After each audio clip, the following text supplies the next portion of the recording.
Capítulo 3 Perseguições aos cristãos na Pérsia. Tendo o Evangelho se propagado pela Pérsia, os sacerdotes pagãos que adoravam o sol se inquietaram sobremaneira e temeram a perda da influência que até então haviam mantido sobre a mente das pessoas e suas propriedades. Cristãos eram inimigos do Estado e mantinham uma relação traiçoeira com os romanos, os grandes inimigos da Pérsia. O imperador Sapor, naturalmente contrário ao cristianismo, acreditou prontamente no que fora dito contra os cristãos e deu origem para persegui-los em todas as regiões do império. Devido ao mandado, muitos membros eminentes da Igreja e do Estado foram martirizados pela ignorância e crueldade dos pagãos. Ao ser informado acerca das perseguições na Pérsia, Constantino o Grande redigiu uma longa carta ao monarca persa, na qual relata o castigo que caíra sobre os perseguidores e o grande êxito que tiveram aqueles que se abstiveram de perseguir os cristãos. Ao mencionar suas vitórias sobre os imperadores adversários de seu próprio tempo, disse: somente o subjuguei pela fé em Cristo, porquanto Deus foi meu ajudador, aquele que me deu vitória na batalha e me fez triunfar sobre os inimigos. Ao mesmo modo, ele me tem aumentado os limites do Império Romano, estendendo-o desde o Oceano Ocidental até os confins do Oriente. Pois nestes domínios não ofereci sacrifício às divindades ancestrais, nem fiz uso de feitiços e adivinhações. Antes, fiz orações somente a Deus Todo-Poderoso e segui a cruz de Cristo. Exultação me traria se o trono da Pérsia também achasse glória em abraçar os cristãos. Que vós comigo e eles convosco pudéssemos todos me comprazer em felicidade. Como consequência de tal apelo, a perseguição se encerrou naquele tempo, mas se iniciou outra vez anos mais tarde, quando outro rei o sucedeu no trono da Pérsia. Perseguições sob os hereges arianos. O autor da heresia ariana foi Ário, natural da Líbia e sacerdote de Alexandria, que em 318 d.C. passou a publicar seus manuscritos. Foi condenado pelo Concílio dos Bispos da Líbia e do Egito, sentença esta que se confirmou pelo Concílio de Nicéia em 325. Após a morte de Constantino o Grande, os arianos encontraram meios de aproveitar o favor do imperador, também chamado Constantino, seu filho e sucessor no Oriente. Então, teve início a perseguição contra os bispos ortodoxos e o clero. O célebre Atanásio e outros bispos foram banidos e suas sés foram invadidas por arianos.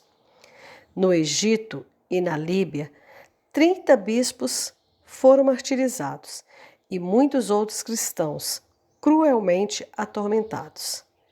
Em 386, George, o bispo ariano de Alexandria, sob a autoridade do imperador, iniciou uma perseguição naquela cidade e em seus arredores, conduzindo-a com infernal severidade. Sua maldade diabólica foi assistida por Catofônio, governador do Egito, Sebastião, general das forças egípcias, Faustino, tesoureiro, e Heráclio, oficial romano. As perseguições se tornaram de tal maneira violentas que o clero foi expulso de Alexandria. Suas igrejas foram fechadas e as crueldades praticadas pelos hereges arianos tornaram-se tão terríveis quanto aqueles praticados pelos idólatras pagãos. Se um homem acusado de ser cristão partisse em fuga, sua família inteira seria massacrada e seus bens confiscados. Perseguição sob o governo de Julião, o apóstata. Esse imperador era filho de Júlio Constâncio e sobrinho de Constantino, o Grande. Estudou os rudimentos da gramática sob supervisão de Mardônio, um eunuco pagão de Constantinopla. Seu pai o mandou para Nicomédia por um período a fim de ser instruído na religião cristã pelo bispo Eusébio, seu parente. Contudo, seus princípios foram corrompidos pelas doutrinas perniciosas de Esebólio, o retórico, e Máximo, o mago. Com a morte de Constâncio, em 361, Julião sucedeu. Mal havia chegado à dignidade imperial, de pronto renunciou ao cristianismo e abraçou o paganismo, que por alguns anos caíra em grande descrédito. Embora tenha restaurado a adoração idólatra, não publicou nenhum édito contra o cristianismo. Chamou de volta todos os pagãos exilados, permitiu o livre exercício da religião e todas as seitas, mas privou os cristãos de ocuparem cargos na corte, na magistratura e no exército. Era casto, temperado, vigilante, laborioso e piedoso. Contudo, proibiu todos os cristãos de manter escolas ou seminários públicos e privou todo o clero cristão dos privilégios a eles concedidos por Constantino o Grande. O nome do bispo Basílio tornou-se famoso, no princípio, devido à sua oposição ao arianismo, o que fez recair sobre ele a vingança do bispo Ariano de Constantinopla. Era igualmente oposto ao paganismo. Os agentes do imperador, em vão, tentaram deter Basílio, fazendo-lhe promessas, ameaças e torturas, mas este permanecia firme em sua fé e foi mantido preso a fim de passar por outros sofrimentos, quando o imperador chegou acidentalmente a Ancira. Julião decidiu examiná-lo pessoalmente. Quando o santo homem foi levado diante dele, o imperador fez tudo o que podia para dissuadi-lo de perseverar em sua fé. Basílio, porém, não somente tornou-se ainda mais firme no que cria, como previu a morte do imperador, por meio de um espírito profético, dizendo-lhe que havia de ser atormentado na outra vida. Enfurecido com o que ouvira, Julião ordenou que o corpo de Basílio fosse rasgado todos os dias em 7 partes diferentes, até que sua pele e carne fossem dilacerados por completo. A sentença desumana foi executada com rigor, e o Marte expirou devido aos graves ferimentos em 28 de junho de 362. Donato, bispo de Arezzo, foi destituído de seu cargo, na sequência teve seus bens confiscados e, por fim, foi decapitado junto com Hilariano, um eremita. E ambos sofreram martírio ao mesmo tempo, assim como Gordiano, um magistrado romano. Artêmio, comandante das forças romanas do Egito, por ser cristão, foi destituído de seu cargo, teve seus bens confiscados e, por fim, foi decapitado. A perseguição cresceu terrivelmente no final do ano 363. Contudo, como não nos foram fornecidos muitos detalhes, relataremos o que houve na Palestina, onde muitos foram queimados vivos, outros foram despidos, presos pelos pés e arrastados pelas ruas até morrerem. Alguns foram escaldados até a morte. Muitos apedrejados e outros tantos tiveram os miolos esmagados com clavas. Em Alexandria, inúmeros mártires foram mortos pela espada, queimados, crucificados e apedrejados. Em Aretusa, diversos tiveram a barriga aberta e preenchida com milho, para que, ao se alimentarem dos grãos, os porcos também devorassem as entranhas dos mártires. Em Trácia, Emiliano foi queimado na fogueira, enquanto Domício foi morto em uma caverna onde havia se refugiado. O imperador Julião, o apóstata, morreu devido às consequências de um ferimento que lhe foi causado em sua expedição para a Pérsia, em 363. E, mesmo em seu leito de morte, proferiu as mais terríveis blasfêmias. Foi sucedido por Joviano, que restaurou a paz à Igreja. Após o falecimento de Joviano, Valentiniano o sucedeu no governo e associou-se a Valente Ariano, que governava no Oriente, cuja disposição para perseguir era irrefreável. Perseguição aos cristãos pelos godos e vândalos.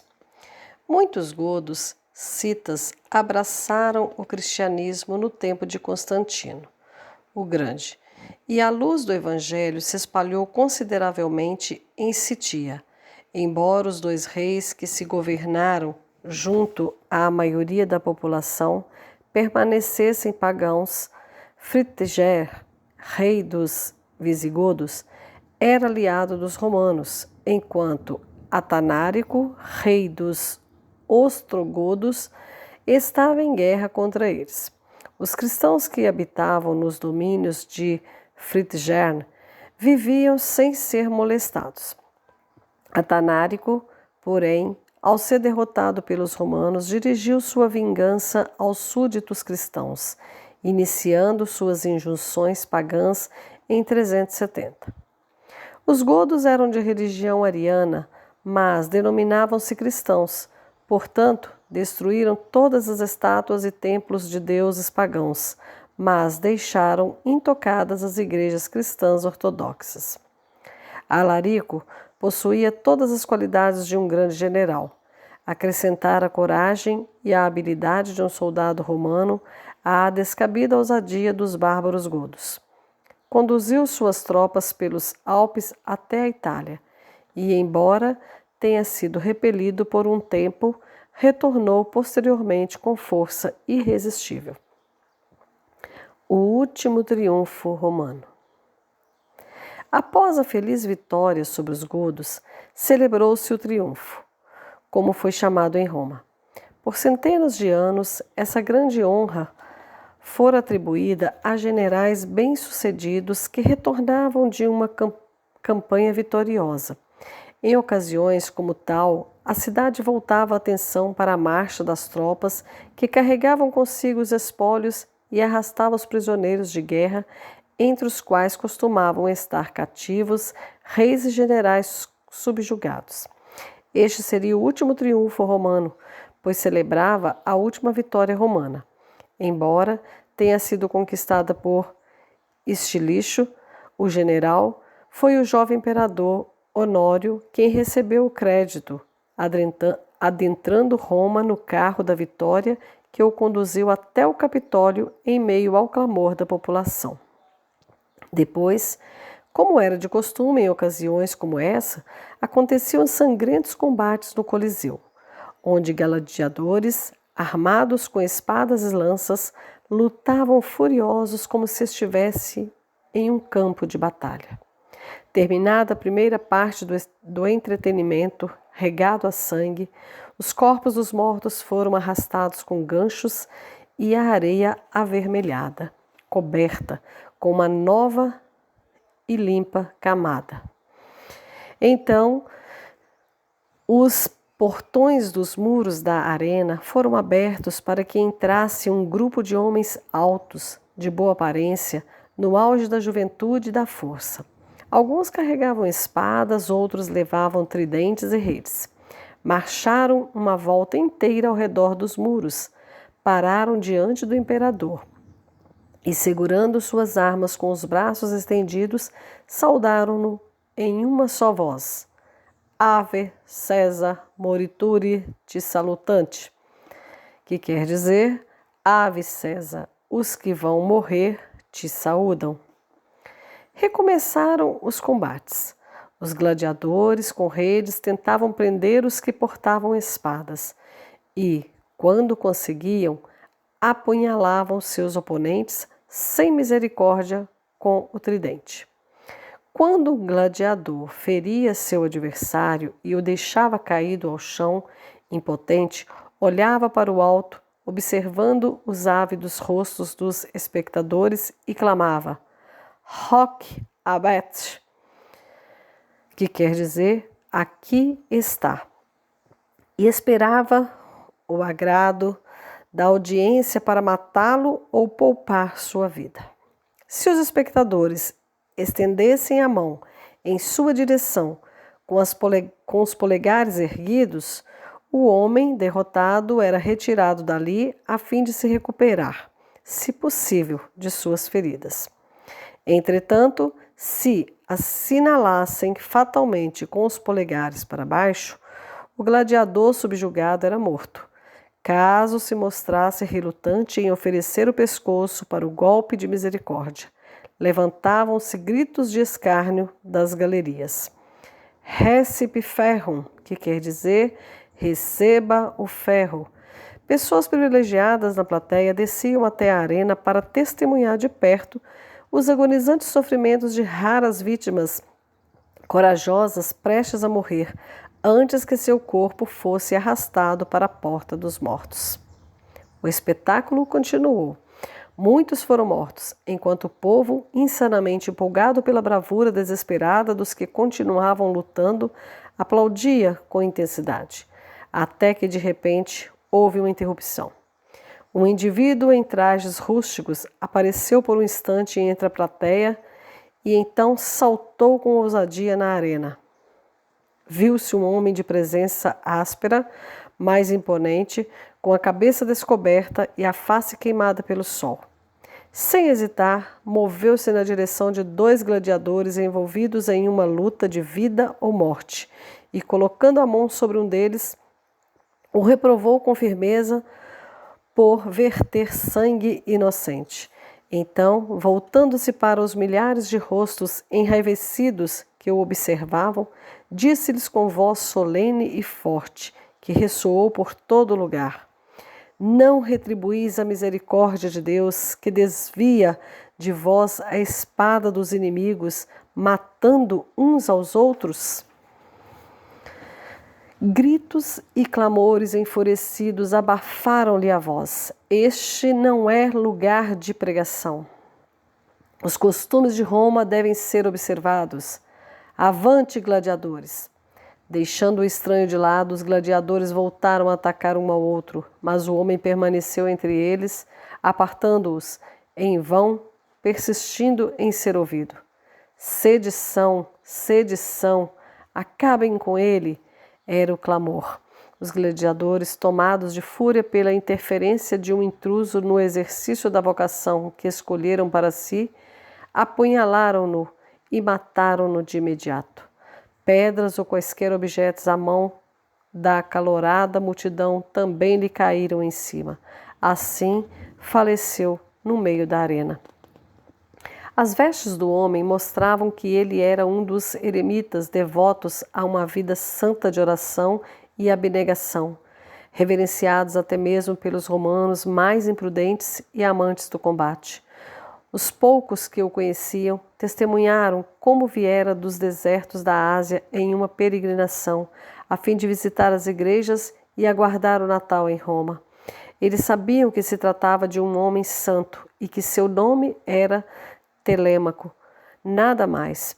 Seu espírito comovera-se diante da cena de milhares, unindo-se para ver homens matarem uns aos outros, e no zelo de seu coração humilde, tentou convencê-los da crueldade e fraqueza em sua conduta. Pereceu, mas não em vão. Seu trabalho foi concluído no instante em que foi abatido, pois o choque de tão terrível morte diante dos olhos daquela multidão tocou-lhes o coração. Viram os hediondos aspectos de seu vício favorito, ao qual haviam cegamente se entregado. Desde o dia em que Telêmaco caiu morto no Coliseu, não houve ali nenhum outro combate de gladiadores. Perseguições de meados do século V ao final do século VII.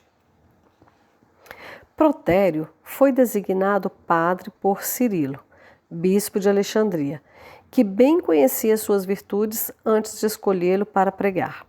Após a morte de Cirilo, a administração da Sé de Alexandria foi ocupada por Díscoro, inveterado inimigo da memória e da família do antecessor.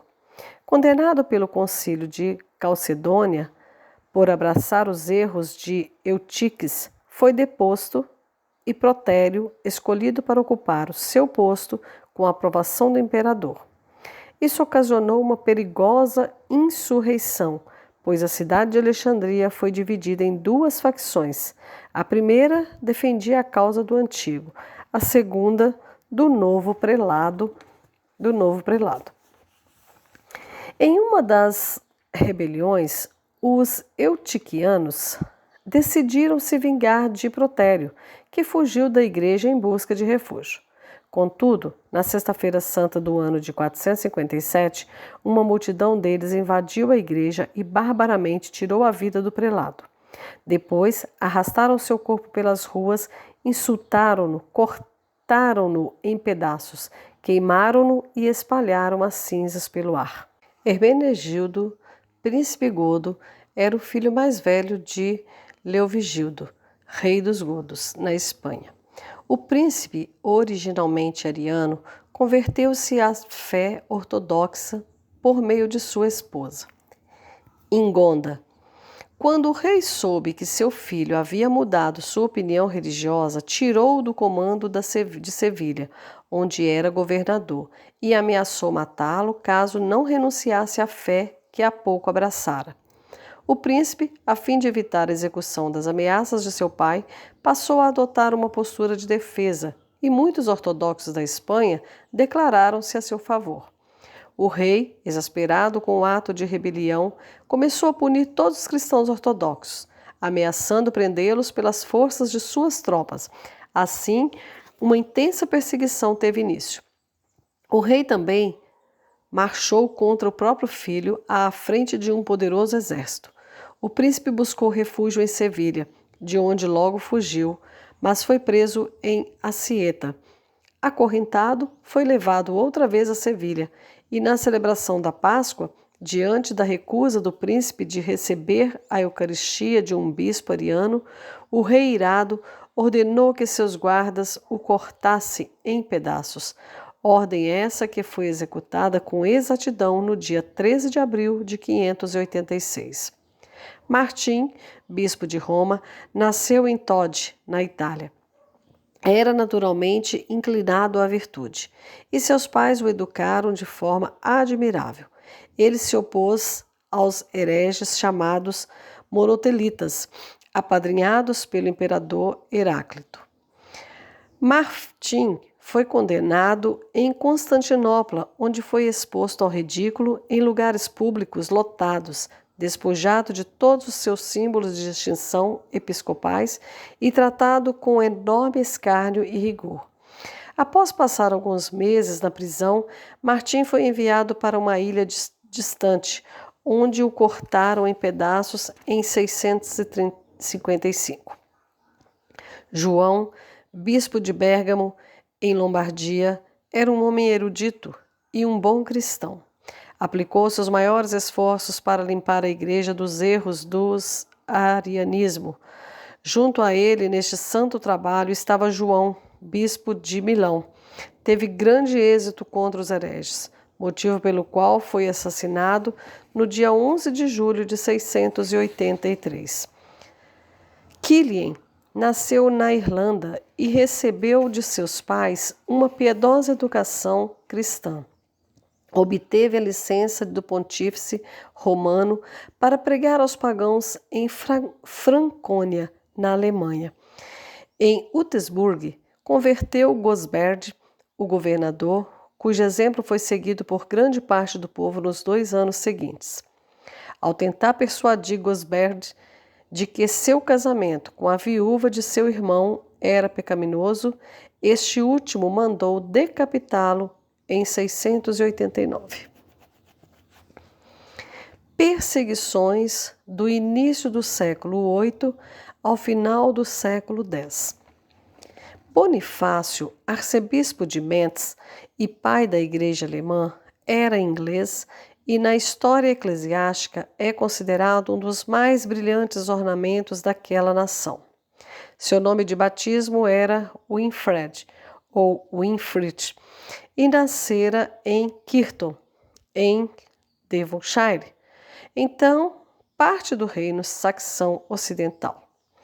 Quando tinha apenas 6 anos de idade, começou a se descobrir inclinado à reflexão e solícito a aprender sobre assuntos religiosos.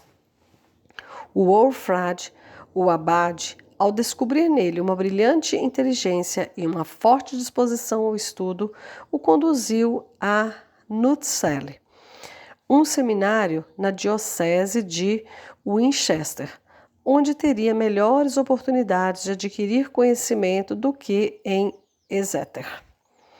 Após examiná-lo apropriadamente, o abade percebeu que era qualificado para o sacerdócio e o obrigou a receber a sagrada ordenação quando tinha cerca de 30 anos de idade. Desde então, ele passou a pregar e trabalhar pela salvação de seu próximo. Foi liberado para comparecer a um sínodo de bispos no reino saxão ocidental. Depois, em 719, partiu para Roma, onde Gregório II, então ocupante da cátedra de São Pedro, o recebeu com grandes demonstrações de amizade. E percebendo nele as tantas virtudes que compõem o caráter de um missionário apostólico, despachou-o junto com uma comitiva para que pregasse o evangelho aos pagãos onde quer que os encontrasse. Ao passar por Lombardia e Baviera, chegou a Turingia, país que já havia recebido a luz do Evangelho. Dirigiu-se a Utrecht e depois prosseguiu para Saxônia, onde converteu alguns milhares ao cristianismo. Durante o ministério desse dócil prelado, Pepino foi declarado rei da França. O príncipe tinha a ambição de ser coroado pelo bispo mais santo que pudesse encontrar, e Bonifácio foi chamado para conduzir a cerimônia em Soissons, em 752. No ano seguinte, sua avançada idade e as muitas enfermidades o abateram sobremaneira, de modo que, com o consentimento do novo rei e dos bispos de suas dioceses, consagrou Lulus, seu compatriota e fiel discípulo, colocando-o à frente da Sé de Metz. Quando, enfim, deixou o cargo, recomendou a igreja de Metz aos cuidados de seu novo bispo em termos enérgicos, manifestou seu desejo de que fossem concluídas as obras da igreja em Fud e ali o enterrasse, pois seu fim se aproximava. Deixadas as ordens, tomou um barco pelo rio Reno e se dirigiu para a Frísia, onde converteu e batizou milhares de nativos bárbaros. Demoliu os templos pagãos e ergueu igrejas sobre as ruínas daquelas estruturas supersticiosas. Marcado o dia para a confirmação do grande número de novos convertidos, ordenou que se reunissem em uma planície perto do rio Burd. Partiu para o local no dia anterior e, montando uma tenda, decidiu permanecer ali a noite inteira, a fim de se aprontar no início da manhã. Alguns pagãos, seus inimigos inveteradados, ao tomarem conhecimento dos planos, lançaram-se sobre ele e seus companheiros de missão durante a noite, matando a todos eles. Bonifácio e 22 de seus companheiros e ajudantes no dia 5 de junho de 755. Assim caiu o grandioso pai da igreja germânica, a honra da Inglaterra e a glória da época em que vivera. Em 845, 42 pessoas foram martirizadas em Harmonia, na Alta Frígia, pelos sarracenos, fato que se deu como relataremos a seguir. No reino de Teófilo, os sarracenos devastaram muitas partes do Império Oriental, ganharam considerável vantagem sobre os cristãos, tomaram a cidade de Armoria e muitos foram martirizados. Flora e Maria, duas damas distintas, sofreram martírio ao mesmo tempo. Perfecto nasceu em Córdoba, na Espanha, e foi criado na fé cristã. Dono de um gênio ativo, tornou-se mestre de toda a literatura útil e delicada daquela época. Embora célebre por suas habilidades, era ainda mais admirado por sua piedade. Acabou por ser ordenado sacerdote e executou os deveres de seu ofício com grande assiduidade e esmero. Ao declarar publicamente que Mahomet era um impostor, foi sentenciado à decapitação e executado dessa forma em 850 d.C. Depois, seu corpo foi sepultado honrosamente pelos cristãos. Adalberto, bispo de Praga, nascido em Boêmia, após envolver-se em muitos tumultos, começou a dirigir seus pensamentos à conversão de infiéis, motivo pelo qual se dirigiu a Danzig, onde converteu e batizou a muitos. Diante disso, os sacerdotes pagãos se iraram de tal maneira que se lançaram sobre ele e o mataram com dardos, em 23 de abril de 997. Perseguições no século XI. Alfago, arcebispo de Cantuária, descendente de família nobre em Gloucestershire, foi educado de acordo com seu ilustre nascimento. Seus pais eram cristãos dignos e Alfago parecia haver herdado suas virtudes. Após a morte de Ethelwold, tornou-se vaga a sé de Winchester. Dunstan, arcebispo da Cantuária, como primaz em toda a Inglaterra, consagrou Alfago ao bispado vago, para a satisfação geral de todos os interessados na diocese. Dunstan tinha uma veneração extraordinária por Alfago. Quando estava prestes a morrer, pediu a Deus com fervor que este o sucedesse na sé da Cantuária. Assim aconteceu, embora somente após 18 anos da morte de Dunstan, em 1006. Após cerca de 4 anos do governo de Alfago na sé da Cantuária, com grande reputação para si e benefícios ao seu povo, os dinamarqueses fizeram uma incursão pela Inglaterra e sitiaram a Cantuária. Quando os desígnios de ataque à cidade se tornaram conhecidos, muitas pessoas importantes fugiram e tentaram persuadir Alfago a fazer o mesmo. Contudo, como um bom pastor, não lhes deu ouvidos. Enquanto se empenhava em encorajar e assistir as pessoas, a Cantuária foi tomada de assalto. O inimigo precipitou-se na cidade e destruiu com espada e fogo tudo o que cruzava seu caminho. Alfago foi corajoso o suficiente para abordar o inimigo e oferecer-se à espada, alegando-se mais digno de sua ira que o povo. Implorou para que os poupassem e descarregassem toda a sua fúria sobre ele. Os inimigos o prenderam, ataram suas mãos, insultaram-no, abusaram dele de maneira rude e bárbara e o obrigaram a permanecer lá até que sua igreja fosse queimada e os monges massacrados. Dizimaram todos os habitantes, clérigos e leigos, deixando apenas 1/10 da população com vida. Mataram 7.236 pessoas e deixaram apenas 4 monges e 800 leigos com vida. Depois, confinaram o arcebispo em uma masmorra, onde o mantiveram prisioneiro por meses a fio. Durante seu confinamento, propuseram-lhe ganhar a liberdade em troca de um resgate de 3.000 libras e sob a condição de persuadir o rei a comprar a saída deles do reino pela quantia de mais 10.000 libras. As condições de Alfago não lhe permitiam aceitar a quantia exorbitante exigida. Então, ataram-no e submeteram a severos tormentos para obrigá-lo a revelar o tesouro da igreja. Prometeram-lhe vida e liberdade se o fizesse, mas o prelado persistiu piedosamente em se recusar dar aos pagãos quaisquer informações. Enviaram-no outra vez à prisão, deixaram-no confinado por mais 6 dias e então levaram-no prisioneiro com eles para Greenwich, a fim de julgá-lo. Alfago permaneceu inflexível a respeito do tesouro da igreja, mas os exortou a abandonar a idolatria e abraçar o cristianismo.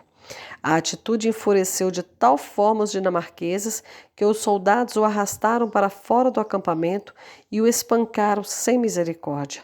Um dos soldados, que havia sido convertido por ele, sabendo que suas dores haveriam de ser duradouras e que sua morte era iminente, agiu com bárbara compaixão e cortou sua cabeça, desferindo assim o golpe final em seu martírio, no dia 19 de abril de 1012.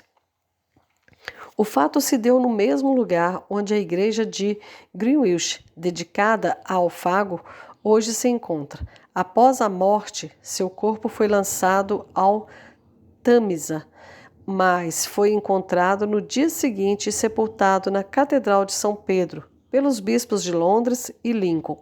Em 1023, foi removido e levado para a Cantuária por Etelmote, o arcebispo daquela província. Gerardo, veneziano, devotou-se ao serviço de Deus desde tenra idade. Entrou em uma ordem religiosa por certo tempo e então decidiu visitar a Terra Santa. Adentrando a Hungria, conheceu Esteban, o rei, que o fez bispo de Shonad. Ao serem dispostos Ovo e Pedro, sucessores de Estevão, André, filho de Ladislau, primo de Estevão, recebeu a promessa de que a coroa lhe seria concedida sob a condição de que empregasse sua autoridade para extirpar a religião cristã de Hungria. O ambicioso príncipe aceitou a proposta, mas quando Gerardo foi informado da ímpia barganha, sentiu-se no dever de protestar contra o grave crime de André e persuadi-lo a retirar sua promessa. Com essa intenção, dirigiu-se ao príncipe, na campanha de 3 prelados, zelosos pela religião. O novo rei estava em Alba Regalis, mas quando os 4 bispos estavam prestes a cruzar o Danúbio, foram detidos por um grupo de soldados e apostos ali. Suportaram com paciência um ataque de pedras até que, então, os soldados os espancaram sem misericórdia e, por fim, os mataram com lanças. Os martírios aconteceram em 1045. Stanislau, bispo de Cracóvia, era descendente de uma ilustre família polonesa. A piedade de seus pais se igualava à sua opulência, a qual compartilhavam servilmente para propósitos de caridade e benevolência. Stanislau permaneceu indeciso por certo tempo entre abraçar uma vida monástica e aplicar-se ao clero secular. Foi persuadido por Lambert Zula, bispo de Cracóvia, a escolher a segunda opção. Ele lhe deu as ordens sagradas e fez dele um cônego de sua catedral. Lambert morreu no dia 25 de novembro de 1071. Quando todos os envolvidos na decisão de um sucessor declararam-se a favor de Stanislau, que sucedeu o prelado. Bolislau, o segundo rei da Polônia, tinha, por natureza, muitas qualidades, mas deu espaço às próprias paixões e cometeu erros terríveis. Logo, recebeu o apelido de cruel. Somente Stanislau teve coragem de alertá-lo sobre suas falhas, quando, em uma oportunidade de estarem a sós, mostrou-lhe a gravidade de seus crimes. O rei, imensamente exasperado diante de suas repetidas liberdades, decidiu livrar-se do prelado, cuja fé era enorme. Um dia, ao tomar conhecimento de que o bispo estava só na capela de São Miguel, a uma pequena distância da cidade, enviou alguns soldados para matá-lo. Os soldados prontamente assumiram uma sangrenta tarefa. Contudo, ao chegarem diante de Stanislau, seu venerável aspecto chocou os soldados de tal maneira que não puderam executar a ordem que haviam prometido executar. Quando o rei soube que não haviam obedecido às suas ordens, lançou-se sobre eles violentamente, arrancou de um deles a adaga e, tomado de fúria, dirigiu-se à capela, onde, encontrando Stanislau no altar, perfurou-lhe o coração com a arma. O prelado expirou de imediato, em 8 de maio de 1079.